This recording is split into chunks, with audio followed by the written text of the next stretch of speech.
He said there's going to be a new wave of patriotism coming out, and that's whenever I saw Trump, and I saw a red wave coming out of Michigan.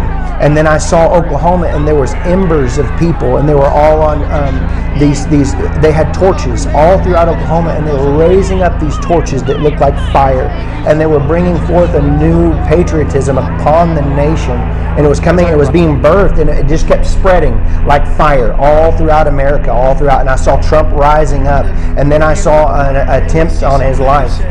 This bullet flew by his ear, and it came so close to his head that it busted his eardrum. And I saw he fell to his knees during this time frame, and he started worshiping the Lord. He got radically born again. I'm not supposed to be here tonight. Not supposed to be here. Yes, you are.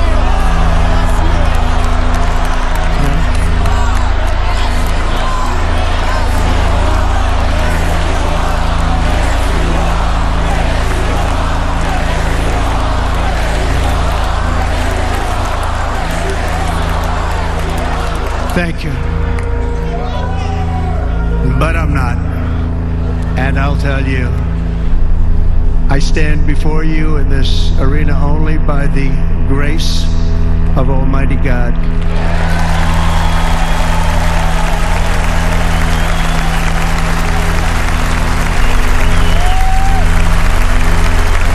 In watching the reports over the last few days, many people say it was a providential moment. Probably was. When I rose surrounded by Secret Service, the crowd was confused because they thought I was dead, and there was great sorrow. I could see that on their faces as I looked out. They didn't know I was looking out. They thought it was over, but I could see it. I wanted to do something to let them know I was okay. I raised my right arm, looked at the thousands and thousands of people that were breathlessly waiting, and started shouting, "Fight, fight, fight."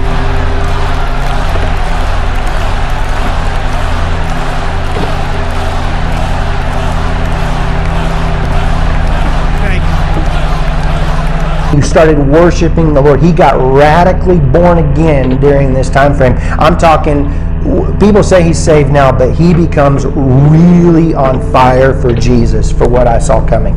And then I saw people interceding when I saw him winning the presidency through great, the Lord showed me it would go clear into the summer. Great persecution would come on him through the judges and through the law and all these people trying to sue him and all this stuff. But there would be a stop to it, and there things would start to break free come toward the fall. And then I saw him winning the election through the Patriots coming out and voting, and then there will be a great economy crash. Yeah. I saw they had a great economy plan, a crash, worse than the Great Depression. And the Lord warned me about this. It would be a great dark time.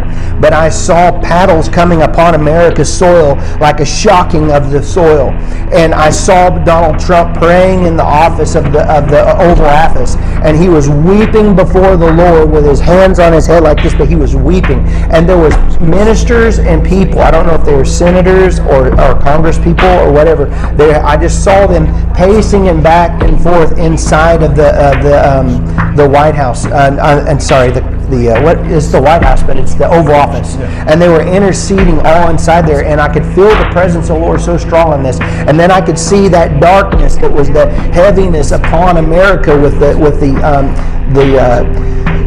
financial crisis of what I saw coming. It started to lift above the trees, and I saw the blue and the things coming back out, and the green times and the good times coming back again. But the Lord said it would be forth a time of a season of a shaking. And it would be a shaking to awaken. And in this, this would basically, that he was not done with America. There would be a great revival come, and it's not all doom and gloom. That's what he said. The sky's not falling. It's just a time of, it's like people would say, this is judgment. And the Lord said, do not call this judgment. It's not my judgment. It's a correction. There's correction coming.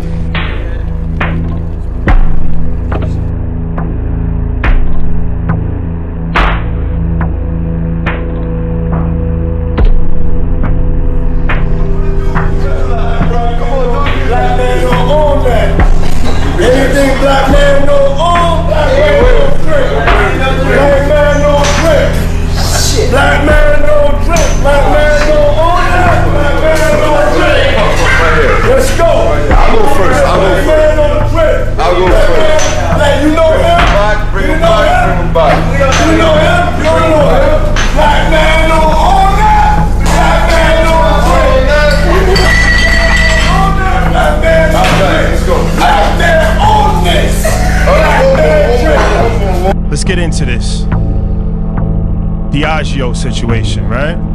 So I want to talk about the relationship with Diageo. So this lawsuit that you brought against them, right? People might not know, but I think Pharrell was the actual first one to sue Diageo, and it was for unfair treatment. So you had a historic relationship with them, 15 years, going back to Ciroc, DeLeon. I never even heard of Ciroc until you started doing the commercials, blew it out the water. Then you had DeLeon, and everything looked like it was on the up and up, owned by a black man and all that. So a lot of people was confused when the lawsuit came about. You shared some information with us when we came to your house that we wasn't aware of. So can you really talk about that? Because I think it's a very interesting case study for entrepreneurs to understand. Definitely. The situation's in the courts now, so I'm gonna share with y'all what I can. This is all public record. But basically, I was called to have a meeting with Diageo, and they knew that I was kind of killing things in the culture, and they were trying to fix their diversity problem. And through that, a meeting was set up, and I told them, you know, I want to be an owner, that I have these ideas from promoting parties at Howard, just remembering that I would always get the door and never get the bar. And so I said I have aspirations to have black-owned brands owned by black people behind the bar and a part of your organization. They're the biggest distributor of spirits in the world, biggest maker of spirits in the world. So when he went against one of the world's biggest distributors of alcohol and spirits, they put out a campaign against him. They called their friends, they made him look real bad in the media. And a lot of that shit didn't go away, bro. It just compiled. And now with Cassie with her stuff, that Jonathan Odie, Lil Rob, and the 4 other people that filed cases. I think he got like 3 to 4 other cases that's filed against him that they trying to work out instead of going into court. We get a test project. I'm looking at their portfolio, and they said we could start something from scratch. But I'm looking at their portfolio, and I remember one night I was having a great time with Ciroc. I had some Ciroc. It was made by grapes, and I remember, you know, having just such the greatest time. And so the light bulb went off in my head. I said, I don't want to wait and develop nothing. Let me show you what I could do with Ciroc. Let me show you how I could turn your revenue around. They were losing $40 million a year, and I went and turned it around and took it to 2.6 million cases from 40,000 cases. Okay, and so this is something that's never been done. Clap it up for that. The heritage of our individual brands, which are hundreds of years old, is so important to our consumers. They want to know the stories of our individual brands. So that's really what we bring to life. And we're the custodian of that heritage. I went through that with Sean John. They put me in the urban section. I had to go and disrupt the fashion industry, pull up on Fashion Week, and show them what that black excellence swag is about. And so with Ciroc, it was the same thing, get into the spirits industry. No matter what industry I went into, I always came up against this ceiling that they just wanted to keep me in the colored section. I would say for businesses, you have white-only business, just like you have white-only bathrooms back in the days, and you have black-only business. And so my fight is to always make sure that we can just do business. I want to be treated equally like anybody else. And so that's what the fight is about. Well, I think that the authorities came up with enough evidence to go into a judge by using the civil cases that has came upon him. So because they used the civil cases and found that there was some criminal activity that may have been found at some one of those people who, like Cassie, Jonathan Odie didn't have a civil case against him, but Cassie, Jonathan Odie, and Lil Rob, they used the evidence that they had or the statements they made and convinced the judge that there was enough probable cause to go in there with a search warrant. But the way they did the search warrant and how they did it, man, I thought he was El Chapo or somebody. Yeah, they took a tactical team in there, brother. They had tactical units. Is Diageo a branding company as much as also a distilling drinks company that actually makes drinks? Diageo is both. You know, without the brand, the amazing capabilities we have across our supply organization, our master distillers wouldn't mean much. But without their craft, those brands would be not nearly as powerful as they are. Well, at both ends of the scale, celebrity endorsement is huge for any brand around the world, and notably in the drinks industry as well. How important are celebrity endorsements? We are, as you can imagine, quite choiceful. I mean, there has to be a relevant and natural fit between the person that we're talking to, the person we're working with, and the brand. So we do some of our brands use, celebrity endorsements. In some cases, rare cases, we have very deep partnerships. So that would be with Sean Combs. We put President Obama in the White House, and when I look back, I just wanted more done for my people. And I think we got a little bit shortchanged, and that's not knocking the president. He's done an excellent job, but I think it's time to turn up the heat, because the black vote is going to decide who is the next president of the United States. Don't pacify yourself. Really revolutionize the game. Make them come for our vote.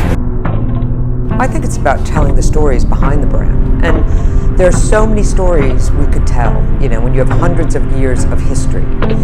We try to find the stories that people are most interested in.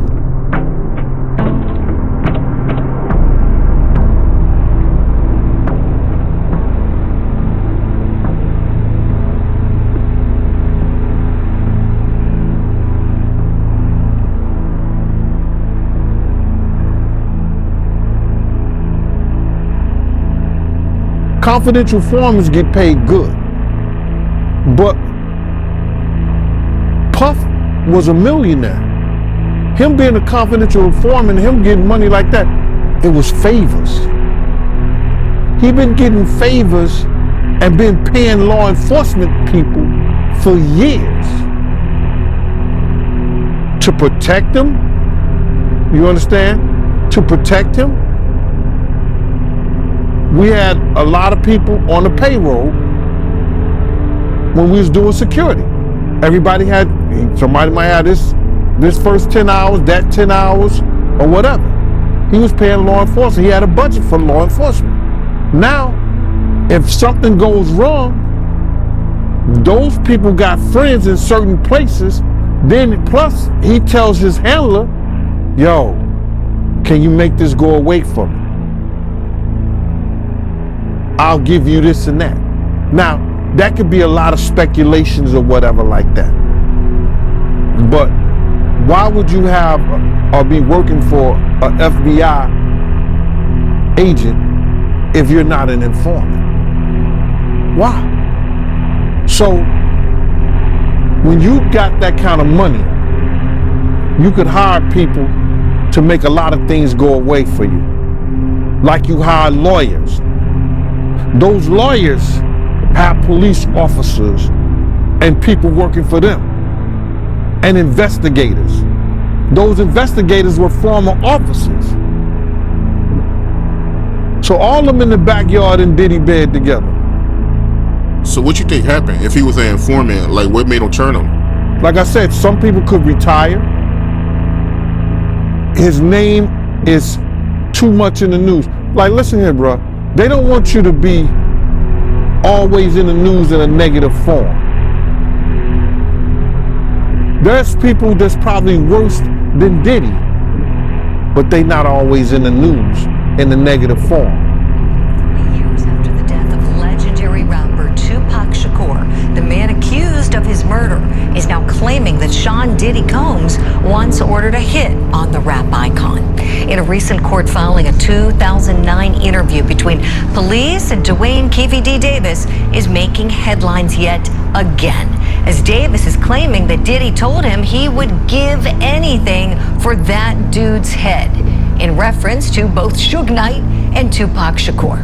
Now, according to Davis, the beef stemmed from the continuous taunting of Combs by the iconic rapper. Now, this is a proffer done with former LAPD detective Greg Kading, and in that, Davis made a similar claim about Diddy's disdain for Tupac and Suge. So it's Pharrell, you, Puffy, Zip, and a bunch of Southsiders. And what Puffy makes kind of an announcement? Yeah, that was stupid as hell too, you know. What did you actually hear? What was the words?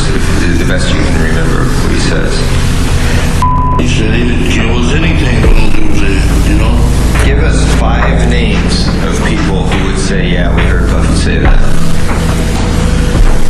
You know, any couple of things. Now, Corey Lee, Squirter Rock, all of them would say. There's so many stories we could tell, you know, when you have hundreds of years of history. We try to find the stories that people are most interested in. There's so many stories we could tell, you know, when you have hundreds of years of history. Hi guys. I'm going out this month. As soon as my global initiative is over, I'm going out. We're putting them to work. We be out frequently? Yeah, well, I've agreed to do a substantial number of things at whatever I'm at. What do you think I can spend on the race, President? What? What do you think I can spend on the race right now? I predict that Senator Obama will win and will win pretty handily. There you go. You can take it from the President of the United States. He knows a little something about politics. That's what I think is going to happen. Just had the opportunity to have an excellent conversation with President-elect Trump. It was wide-ranging. We talked about some of the organizational issues in setting up a White House. We talked about foreign policy. We talked about domestic policy. And as I said last night, my number one priority in the coming 2 months is to try to facilitate a transition that ensures our president-elect is successful. And I have been very encouraged by the, I think, interest in President-elect Trump's wanting to work with my team around many of the issues that this great country faces. And I believe that it is important for all of us, regardless of party and regardless of political preferences, to now come together, work together to deal with the many challenges that we face. And in the meantime, Michelle has had a chance to greet the incoming First Lady, and we had an excellent conversation with her as well. And we want to make sure that they feel welcome as they prepare to make this transition. And most of all, I want to emphasize to you, Mr. President-elect, that we now are going to want to do everything we can to help you succeed, because if you succeed, then the country succeeds. Please. Well, thank you very much, President Obama. This was a meeting that was going to last for maybe 10 or 15 minutes, and we were just going to get to know each other. We had never met each other. I have great respect. The meeting lasted for almost an hour and a half, and it could have, as far as I'm concerned, it could have gone on for a lot longer. We really, we discussed a lot of different situations, some wonderful and some difficulties. I very much look forward to dealing with the president in the future, including counsel. He explained some of the difficulties, some of the the high-flying assets and some of the really great things that have been achieved. So, Mr. President, it was a great honor being with you, and I look forward to being with you many, many more times in the future. Thank you, sir. What I found interesting too from Barack Obama's statement this morning, and bearing in mind it's the first public statement that we've seen from Barack Obama in a while.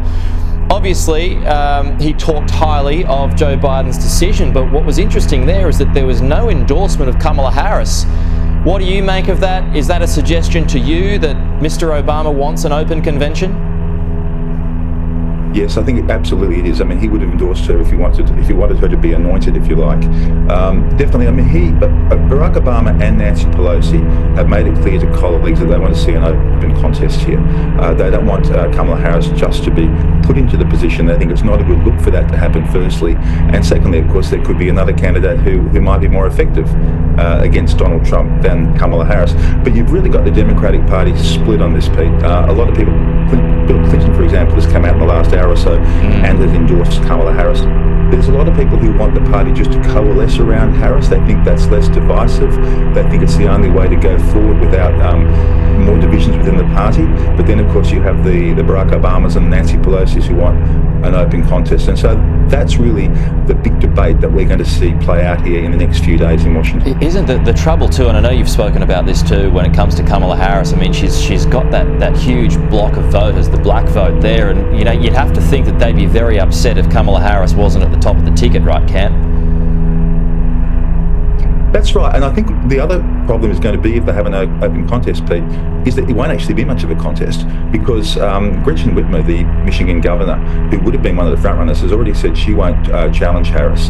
Gavin Newsom, the Californian government, who will be another frontrunner, has said previously that he won't challenge Harris. So you might have, if you like, an open contest where there's not much of a contest, because the danger for these candidates to come and now challenge Harris is that she's got a lot of powerful backing with Biden's support, Clinton's support, a lot of donors, and if it all went belly up and there were divisions because of that challenge, they will bear the blame. So it's a very risky path for someone to actually challenge Kamala! Hello. Hi! Hey there! Oh, hi, you're both together. Oh, it's good to hear you both. I can't have this phone call without saying to my girl Kamala, I am proud of you. This is going to be historic. We called to say Michelle and I couldn't be prouder to endorse you and to do everything we can to get you through this election and into the Oval Office. Oh my goodness.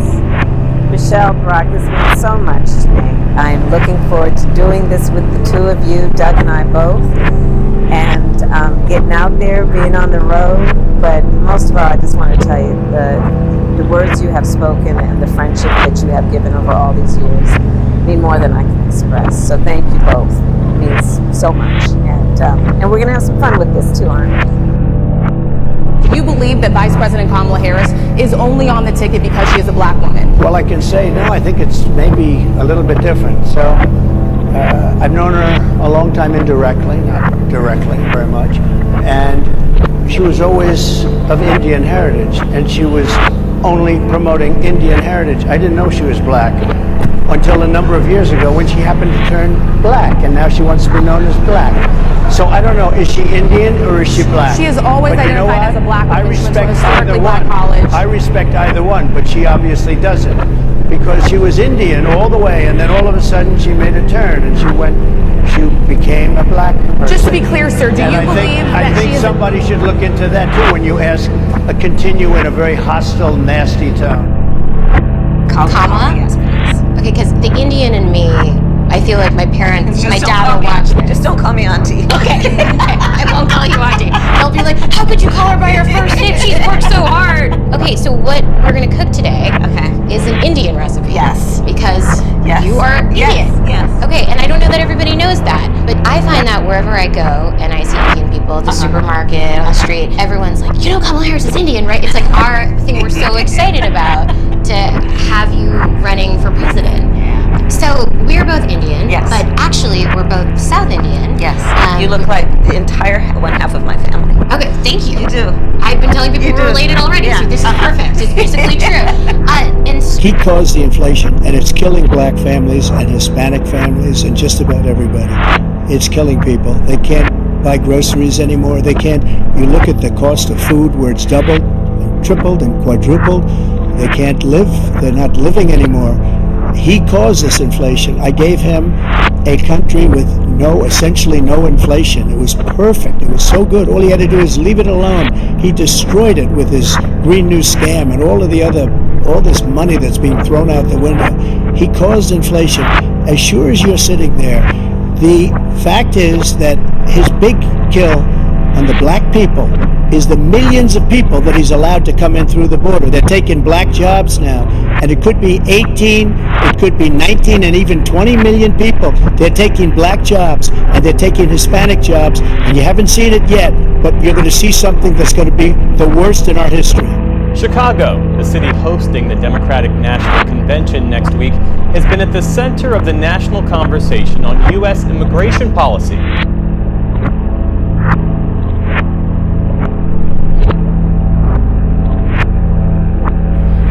I took the border to them, and those buses will continue to roll until we finally secure our border.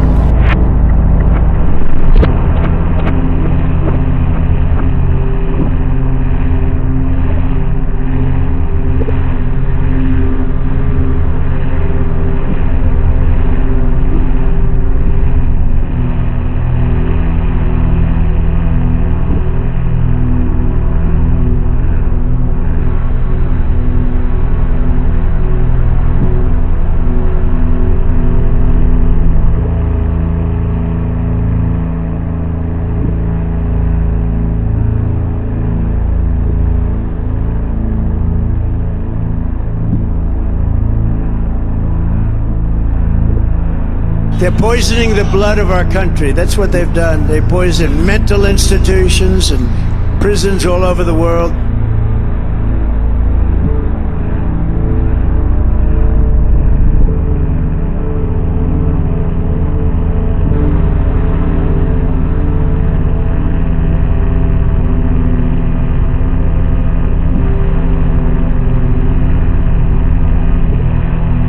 I will tell you that coming from the border are millions and millions of people that happen to be taking black jobs. As a border state prosecutor, she took on drug cartels.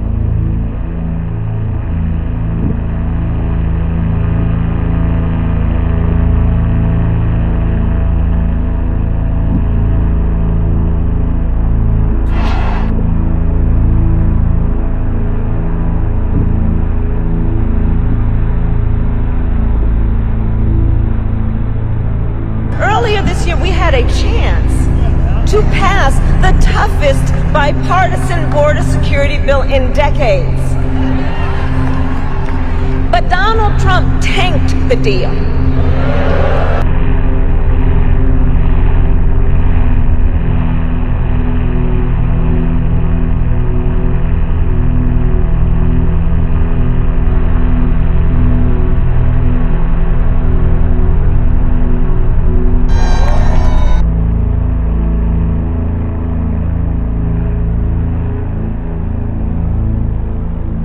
We are going to start the largest mass deportation in the history of our country because we have no choice.